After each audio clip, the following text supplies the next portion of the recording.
Welcome to the Catholic Commission for Social Justice and the Archdiocese Ministry for Migrants and Refugees.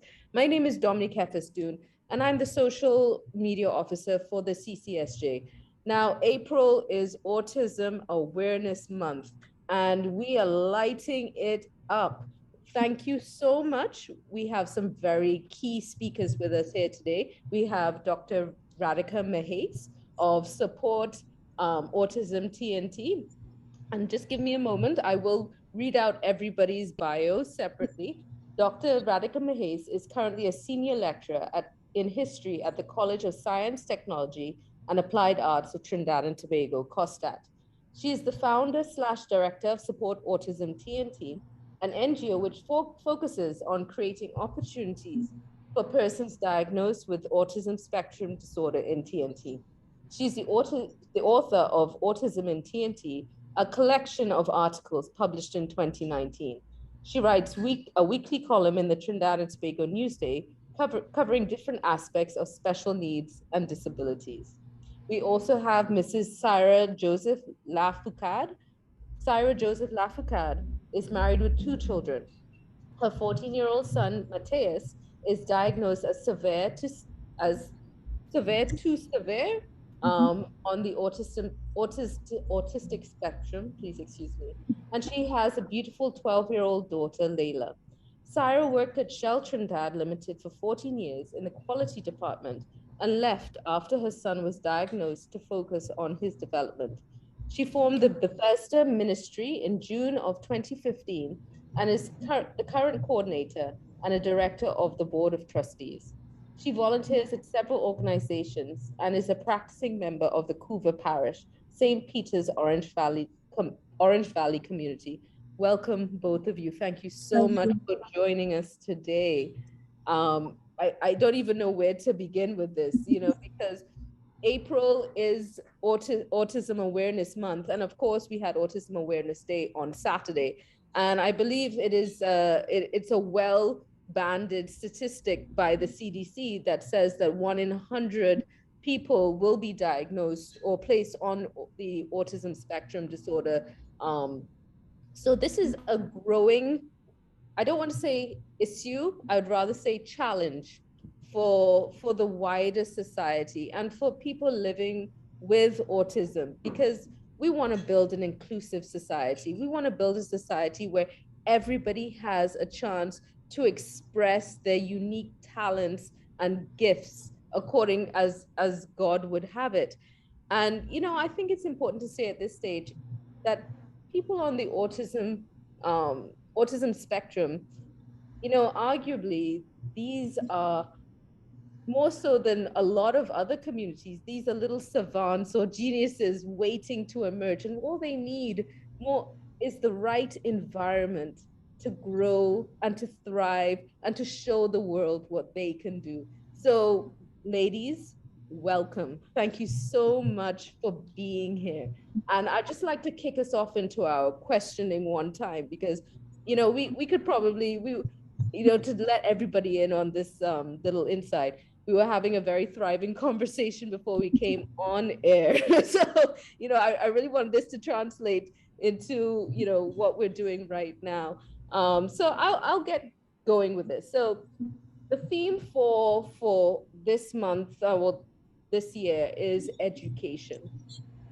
And I think it's important to say that COVID-19 has been particularly disruptive to the education system globally. So I'd like to throw this one out firstly to Dr. Mahas. What do you think of this idea of education for people, who have ASD or placed on the autism spectrum?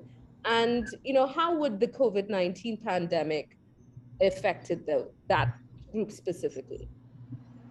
Hi, good afternoon, everyone, and thank you so much, Dominique, for having me on your program. It is a pleasure to be here. And let's start talking about education. So I want to start by saying that, equal access to educational opportunities is one of the major things that we need to address as a society. What we have seen since COVID-19 is that many of the children have regressed in terms of intellectual development.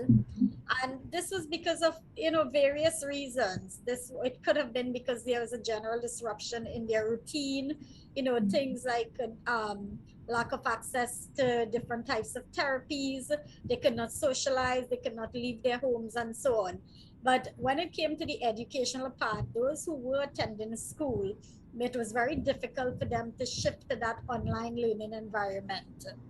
And we keep forgetting that, yes, we have children who are on the spectrum, but they can learn. They can learn and they can excel. We just need to find proper ways of teaching them, ways that they will, that will really reach them. And that is something that we as a society are lacking. We have a very standardized curriculum, and we have standardized method of evaluating our children. And when we do that, we don't take their needs into consideration. So many of them who have been enrolled in a school, and that whole disruption or that change to online occurring happened, we see that there was some kind of regress in their development. Now, that aside, we also have to remember that we have a whole population of children with autism who were never in school even before COVID. And that is something that, as a country, we refuse to address. I keep referring to them as a very marginalized population, a population that has not been visible, because we don't make policies geared towards them. We don't really think about providing for them and catering to their needs. So yes, we have those who have been disrupted in terms of school, but we also have those who didn't have access to education even before. And that continued throughout COVID, throughout the last 2 years that we have been going through this pandemic. Yeah. Yeah, I think that's that's a very critical thing that you've just said there in terms of highlighting the fact that there have been children who have never received education. And we live in the 21st century. We're moving towards sustainable development goals, an inclusive society for everybody. It's we could actually say at this stage that's not good enough. That's not good enough. So, Saira, what have you noticed in your capacity as director for the Bethesda Catholic community? What have you noticed with regards to how the COVID-19 pandemic has impacted the community you serve? Right. So, well, thank you again for having us here. I'm so happy for this opportunity. Thank you, Dominique. So, within our Bethesda community, it was literally split 50-50. Just like Dr. Mahas said, there are a number of persons who are at home all the time. So that for those who were at home, they were actually happier because all they wanted was to have their loved ones around them. So that, for those who were home all the time, having their mommy and daddy and sisters and so on at home, we actually saw not just a happier lifestyle, but some of them improved. So we had a couple of them who were not speaking at all before, but having been home now with the siblings and having more play, because play is so important for our persons with disabilities, they progressed. So we saw it where it was better for them in terms of lifestyle, having their persons at home. So that was literally, and I mean, when I say 50-50, 50-50 split. The other 50% have had a really challenging time because they were accustomed going to therapy, going to school, being able to go out, even if it is to a play park or to swim or whatever.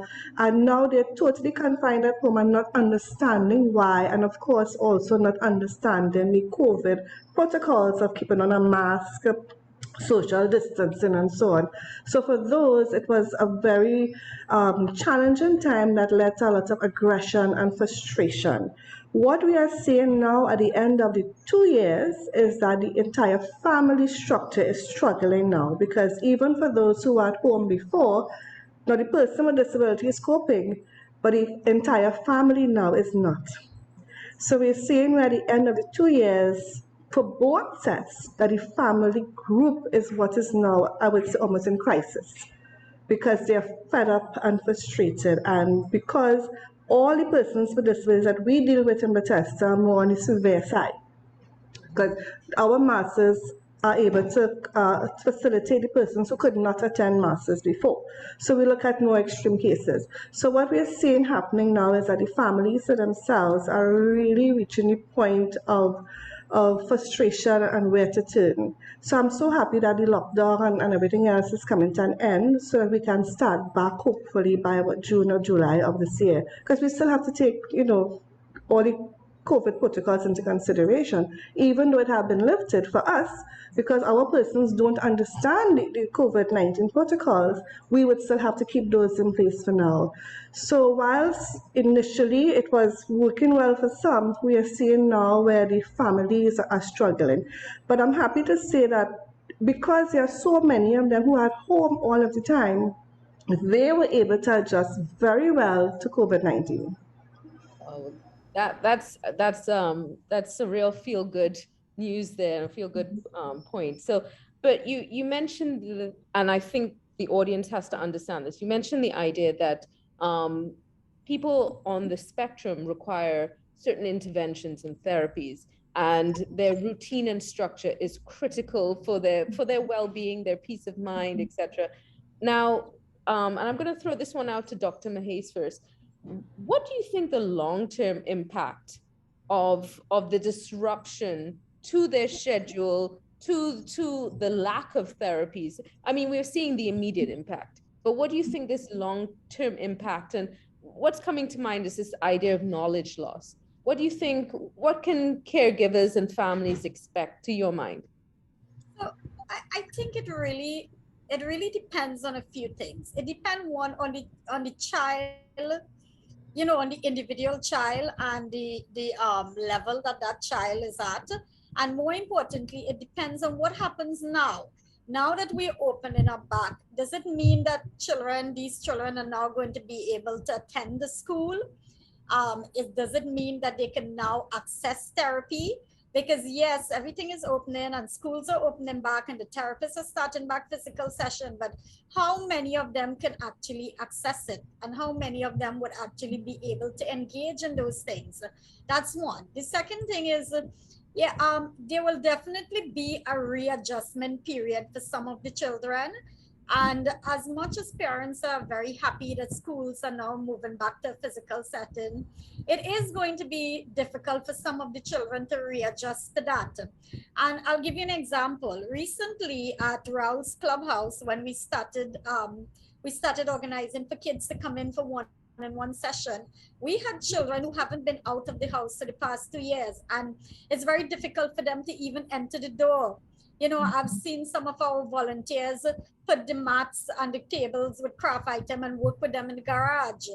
And I think we have to take all those things into consideration. It's not an automatic thing where some of them will just rush back into a school setting if they have access to a school, because we've been getting so many calls recently with parents who are telling us that they're trying to get their child into school and they've been turned away. Just 2 days ago, a parent said that the principal said that they can't cater for that child's needs. So it is going to be a whole period of readjustment for some, whereas for others it might not. We have to remember that autism is a spectrum, and every child is at a different level, a different pace, and they would deal with things on their own individual, depending on their own individual development, intellectual development. So it's very difficult to say long term, but I can tell you that it is going to be a readjustment period for some, based on the kids that we have been seeing at Ruels Clubhouse, and also based on the kind of opportunities that they now have access to. Because the realistic part of it is that there are some children who are going to continue as normal. Parents didn't have jobs for a while. Parents cannot afford to pay for the therapy. We also have those who, as I said, parents have been turned down. They don't have a school to go to. So while we talk about opening up back and we talk about going back to normal and all that, I don't think a lot of it is going to change where some of these kids are concerned. And you raise a very good point there. The reality is a lot of caregivers, because of the economic implications of COVID, we have to remember that, as I said before, children on the spectrum require therapies, and these therapies can be very expensive. So for parents or caregivers who may have lost their job or who have had to downsize in some way, the reality is who has to really pay that price, you know, in terms of there not being the therapies, you know, the financial opportunity to give therapies across the board, you know, it really is the child on the spectrum who's not going to get the intervention that they probably need and at this stage. But, you know, going beyond the education system, we can actually speak about the workplace, because a major theme of this year's Autism Awareness Day and Autism Awareness Month is inclusion in the workplace also. Now, I'm going to throw it out to both of you at this point, and whoever jumps in first, great. But what opportunities do people, older people, when I say youth, young adults, all of that, and even full-fledged adults, what opportunities are there for jobs within Trinidad and Tobago? You know, I'm sorry, I'm jumping in because That's you said okay. workplace, and my first thought that come to mind is what workplace? That is the first thing that I thought about, because really and truly, we don't have any kind of employment opportunities for adults on the spectrum. In fact, we tend to forget that the children on the spectrum grow up to be adults. And there's nothing in place for the adults. Yes, a child might still be able to get into a private school or something, but what do we have in place? There's barely any kind of training facilities. Many of them end up at home. We have adults who are registered with Support Autism TT, and they're really nothing that they can access. That said, I also want to say that we also have some businesses who have children, you know, the business persons have children with autism, and they understand. They understand, you know, that their lack of opportunities and so on. And we have been reaching out to them very privately, and they have been trying take 1 or 2 adults and try to train them, get people to work with them and so on. But that's the extent of it. We don't have a policy that really encourages businesses or even government offices to employ persons with autism. So that's why I wanted to jump in when you were talking about a workplace, because the first thing is like, what workplace? Yeah, exactly. What workplace? Because and thank you for saying that, because there's a lot of advocacy, and certainly not enough is done for children on the spectrum or children with disabilities here in TNT. We need more. But you're right. You know, as they age out, it's almost as though they leave the conversation or even the national agenda. Saira, do you have anything to chime in at this point? Yes, because and I like the statement that Dr. Mahas made that people they forget that children become adults. Because many times when I talk about persons with disabilities and so on, I'm talking to someone and yet they would still always say a children or a child with a disability. Because people tend to associate disabilities with children. They don't think that they become adults, or maybe they think that when they become adults, somehow magically they get better.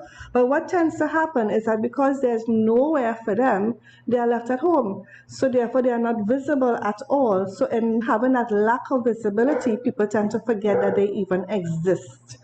So that is why Bethesda is for the entire family, and we talk about persons with disabilities rather than children with disabilities. So it's important to know that they're still there and that we need to find a place for them. As you said, Dr. Mahas, there's no workplace that accommodates adults, especially with autism. You might see someone who is deaf or hard of hearing being able to attend certain little jobs, and it's always little jobs, bagging in a grocery. I saw JT, I must say, thank God, I'm not a spokesperson for them, but I see a lot of persons with disabilities in JTA, but it's physical disabilities. So when it comes to the intellectual disabilities, it is almost zero. And in addition to JTA, I must mention extra foods, because they have been taking persons with disabilities a long time now. And you know, but they're the exceptions, they're not the norm. And I think that's what we have to do. We have to change that whole conversation from employing someone with a disability as being something that you do out of the goodness of your heart. It should be something that is a normal part of our society, and we are far away from accomplishing that. Yeah. And what is interesting as well is that with COVID-19, people have been at home working from home. And there are a number of persons with autism that are high functioning and very good, especially with computers and techie. So that to me, this is a time for us to really give our persons the opportunity to do something and to work at home. Because with autism in particular, remember, it's the social aspect that gives them the challenge. So they might be good skill-wise, but they cannot function in an external environment. So that is something I think that our government needs to look at this point in time in terms of policies. We saw where we have ratified the UN Convention. There's so many things happening. I know that the UNDP is doing a program right now to be able to find ways to include persons with disabilities. So we need to let it be known. We need to include not just education, but also in the workplace. So the three things need to be done: workplace, education, and then legalization of different activities. We need to have policies implemented to foster this inclusion. You know, Saira, while I have you here spotlighted, I would like to I would like you to highlight what the Bethesda Catholic community is doing right now and what's unique about your work and the services you offer to the One autism community. Thank you. So we deal with families of persons with disabilities, and we look more at those with severe disabilities. So autism, of course, falls into this bracket because people with autism in particular, they look normal, but because of their social anxieties or behaviors, they flap their hands, and so they look different, they're outstanding, so therefore they don't fit in to normal mainstream activities. So Bethesda started off to provide a sensory-friendly environment for Mahas. Of course, with COVID, we haven't been able to have masses because, it's the whole idea of the protocols we were not able to follow. But before COVID, we had these masses once a month in Aruka and once a month in Kova. So there were these two masses that people could have attended with the entire family. So the person with disability could have been allowed to be themselves. So whether they want to walk, they want to jump, they want to sing, they want to dance, they want to flap their hands, they want to lie down on the ground, they could have done whatever they wanted, and mass continued like normal within an adapted format. So with the adapted format, we call it a sensory-friendly mass because we eliminate the big choir. We cut down all the standing and sitting. Communion is brought to you. So we adapted the mass, and we got Vatican Embassy approval to be able to do this specialized adapted mass. From there, we started doing First Communion and Confirmation, and I'll just show you the kit that we have. So we actually got kits from the Loyola University, and then we adapted the program to be cultural for us. So all of our programs are based on puzzles and pictures. So it is very tactile. So it has to be hands-on. So that's why our classes are physical classes. And the kit comes with a whole set of different puzzles and pictures and storyboards to be able to help us. The Catholic Church's guidelines for First Communion is that once the person with disability understands that communion is not the same as food. So there's communion being Jesus, but it's not the same as food. And when you block off persons with disabilities, especially autism, no, okay, it's not this, So when we do this, we actually have a little plate of food, and we tell them this is food, but it's not Jesus. And then we give them Jesus. Now, Jesus is only received in church. So it's a special food that you only receive in church. So even when we have the little class, when we actually do this lesson, it's done in church. So they recognize and we get to practice, so we get communion, and it's a special food that's only received in church, So those are the kind of things that we did, and we started doing training for catechists, training for volunteers as to how to help persons with disabilities and their families attend not just mass, but church events. Because remember, it's not just mass alone that we have. So it's important for our persons to be given the opportunity to be able to be part of mainstream activities within church. So we started with a lot of volunteer training. During the COVID, we actually did online training, and I'm so happy, I want to say this. The Eastern Vicariate, we did training for 51 catechists. And currently, so they also bought a couple of kits from Bethesda. Currently, there are persons with autism and other disabilities receiving their First Communion within mainstream classes across the Eastern Vicariate. So I'm so happy about that. So what we did is we also tailored a program to be able to help The mainstream classes accommodate persons with disabilities within their first communion and confirmation classes. One of the things I want to highlight that Bethesda always did and we retained during the COVID was a Christmas event. So the last 2 years we had a drive-through, and we had a drive-through at 3 different locations: Archbishop House in Port of Spain.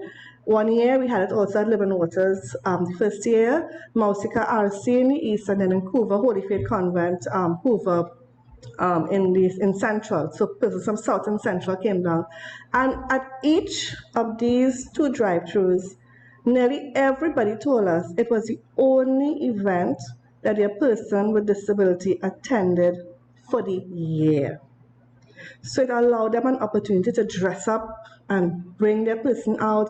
We had, as it's a drive-through, we had time slots for persons to come. Those who had to take a taxi and walk, we gave them a little more time. So in this way, people were able to come in with nobody else other than the volunteers around. Of course, we had COVID-19 protocols in place. We were disposable gloves and so on.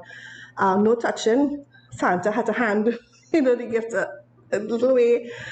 So it allowed them the opportunity to come out. But I was so amazed each and every time to know that it was the only event that the person came out of the house for. Wow, that's really there's a lot to unpack there in terms of building an inclusive society, but you're doing amazing work. Thank you so much, Saira. So Dr. Mahas, please tell me how people can support Autism TNT. How we can continue and make your work more sustainable. We have recently opened Ruels Clubhouse. This is a sensory friendly space. Pre-COVID, we would have large events and we'd organize activities for those on the autism spectrum. But then when COVID hit and we realized that, these kids are home, they have nothing, not just kids and the adults on the spectrum, they are home and they have nothing to do. We decided that we couldn't sit and wait for COVID to go away. Because otherwise they would just be there continuing to regress, not having access to opportunities and so on. So Ruels Clubhouse is unofficially open. We will be officially opening it later on in this month, but we opened it up and we started having kids who would come in and they would engage in a variety of activities. So we maintain all COVID protocol, and based on that, we would give them, we would take them by an appointment basis only. Parents would book the appointment, the kids will come in and they will engage in a variety of activities, things like art and craft, various socialization programs and so on. And we will continue to build on this. So our main focus right now, as long as COVID cases continue to be high, because although we are opening up as an NGO, we found that the cases are still a bit high and our children are, high risk. Many of them don't take medications. It's very difficult for them and so on. So we will continue with our focus on Ruels Clubhouse for now. We always encourage young adults, youths to join, to come on board with us. We have our volunteer training program twice for the year. You have to train as a volunteer before we can put you to work with the kids. And even when we put you to work with the kids, you will work with other volunteers. So, you would learn how to do things with them, learn how to do hands-on activities and so on. So we always encourage volunteers, youth volunteers, to come on board. Right now, our Siblings and Friends Network, which is the network of youths, we have more than 350 youths on board with us. And we will be launching 2 programs very soon. One is for our Form 6 students who need to do some kind of social activity, social work, if they want to go on to do things like medical sciences and so on. We already have some of them, but we have formalized that program. So we'll be putting that out there soon, as well as another one for teachers, special needs teachers, or just teachers in the whole, anyone who has to work with kids with disabilities in the whole, to get that practical part, because we find that a lot of them who are student teachers, they do all the theory. But when it comes to working with the kids, they still need that practical aspect. So we will be training them to do that. So we encourage those to come on board. We will open up our program soon, and you will see it being on social media, especially when we launch Ruels Clubhouse officially at the end of this month. So yeah, that's the kind of ways we encourage you to come in. And I mean, the typical thing that anyone with an NGO would tell you is lack of funds. You know, that is the normal problem that almost every single NGO has. So yes, we welcome anyone who wants to collaborate with us, not just in terms of financial assistance, but in terms of doing programs together. If there are businesses out there who would like to employ persons on the autism spectrum, we will gladly put you in touch with them. You know, any other groups that want to offer programs, we are willing to work with you to sit down and structured programs. I believe that there is so much room for things that need to be done. We don't want to limit it to only what we are doing. We are willing to help train others. You know, ever so often we get organizations and other youth groups that will come on approach us to do awareness sessions. We are very open to that. We have a very vibrant a group of young persons who are very capable of running training sessions on their own as well. You know, the adult executive is just there to guide them. They have literally taken over. And I must mention that the Siblings and Friends Network is the one that runs Ruels Clubhouse.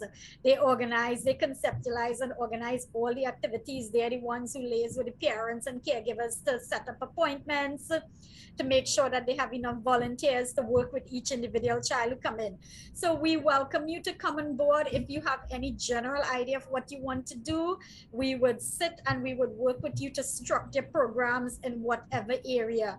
And on that note, I have to say, Saira, the work that you are doing is so valuable. And I must say that, you know, on a regular basis, these kids would not have been a part of the church community. And we would have completely forgot about them. But the main fact that you can now take these kind of sensory things and teach them about it is amazing. And that is what we need, because our kids on the spectrum can learn as long as we teach them in a way that they can understand. And that is the biggest shortcoming for us in Trinidad. That, as well as the fact that, you know, we're still insensitive to persons with disabilities, and we still have all these old-fashioned concepts. But I think with time that will go. The more we have youths coming on board, the more those old ideas and that old stigma will go. But it's really good to see that, you know, as an organization, you all are doing things like that. So on that note, I just want to welcome anyone who wants to reach out. If you want to help a family, we can put you in touch with families from lower income group as well. So it's more than just giving a donation. It's working together to really create an inclusive society. I'm happy. I want to jump in here at this point in time. So I'm so happy to hear Dr. Mahas talking about all of those things, because we want to start a respite program in July of this year, and in June we want to do volunteer training. So we would need volunteers. So right away I'm thinking, ding, ding, ding, ding, ding, I'm going to be calling Dr. Mahas to get volunteers on board, because we certainly can't just put any and everybody to work with a person with disability. And we know it is also not just one-on-one, but for each group we have to have assistants in addition to the one-on-one. So for each group of 5 persons, it might be 7 volunteers. So a one-on-one with each child, and then a team lead and assistant team lead. We are looking at persons who are more severe, so they would need help to like go to the bathroom. So to go to the bathroom, 2 persons have to go to the bathroom with a person with disability. You don't want anybody to be accused of inappropriate touching and all those kind of things, you know. So we have to be very careful in that regard. So we need a lot of volunteers. So I'm happy to know that all that is going on, because what is happening now, we recognize, is that the families are struggling. So which is why we are looking to start this respite program, to be able to give the family a break. So the person with disability, when they come, they have a number of things to do, and by the time they go back home, they could crash and sleep, you know. But the families can now know, okay, every month I can take this Saturday and I can go to the grocery, or I can go to the movies, or I can just sleep. So, and we were hoping that we can do the respite program every other Saturday in the month. But financially, there's no way we can do that. So we're looking to start hopefully with 1 Saturday each month from July till December. You know, and Saira, you mentioned something really important there, security. Recently in February, we had a member of someone from the Queen's Commonwealth Trust who visited with us here in Trinidad, because 3 of our youths are members of the Queen's Commonwealth Trust. And she spent some time with them. And one of the things that they went through in detail was, security of everyone, security of the person with autism, security of your volunteers. And again, that is something that we take for granted. If for example, you're having an event for neurotypical children, you know that you have to have a secure compound and so on. But the way in which you think of it when you're dealing with persons on the spectrum, it's a whole different level. And I was so very happy that our QCT, our 3 members, our 3 youths were able to have that kind of training, that they can now train the other volunteers, and they can also implement policies at Ruels Clubhouse to make sure that everyone is safe, that we have proper safeguarding policies in place so that we can protect everyone as far as possible, because that is something that is very important. And it's something that we take for granted, but it is something that across the board we need to implement when it comes to persons with disabilities, with special needs on the whole. Very much so, because it's not the same. You can't take care of a person with a disability the same way you would take care of a person with neurotypical skills. There's so many additional factors that need to be taken into consideration to ensure not just their safety, but to ensure they don't have meltdowns, because we will try to take as many preventative measures as possible to stop them from having that. So, but even with that, we already know we have to have a couple of sentry things in place so that if they were to have a meltdown, we have, whether it's the hammock, whether it's the weighted blanket. Because I remember when I was doing the budget, we asked, what's a weighted blanket?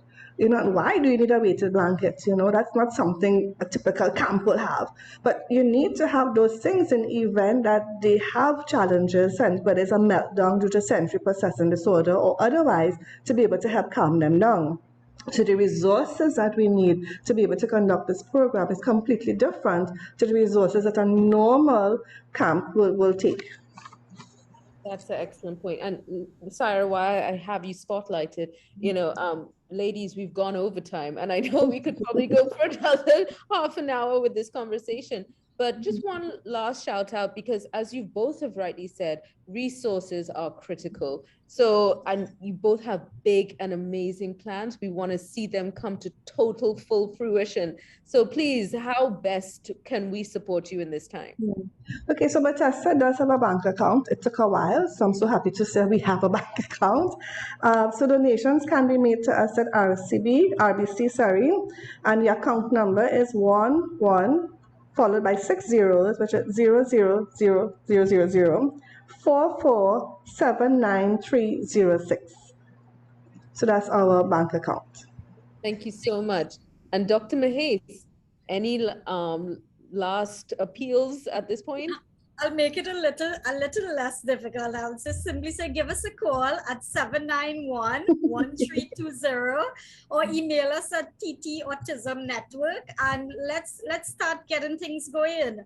Little steps will take us a long way, and together, really and truly, if everyone work together, we can make a big difference. That is so true. And ladies, on behalf of the Catholic Commission for Social Justice, thank you for your tremendous work. Thank you for helping to build an inclusive, just society. Thank you, everyone. Let's celebrate World Autism Month, and let's light it up. Let's make it amazing, and let's highlight all our special people within Trinidad and Tobago, the neurotypical and the neurodiverse. We all have a place in our society. Ladies, on behalf of the CCSJ and the Archdiocese Ministry for Migrants and Refugees, thank you so much for joining us today. Bye, everyone. Thank you for having us. Thank you. Bye-bye. Bye, everyone. Okay.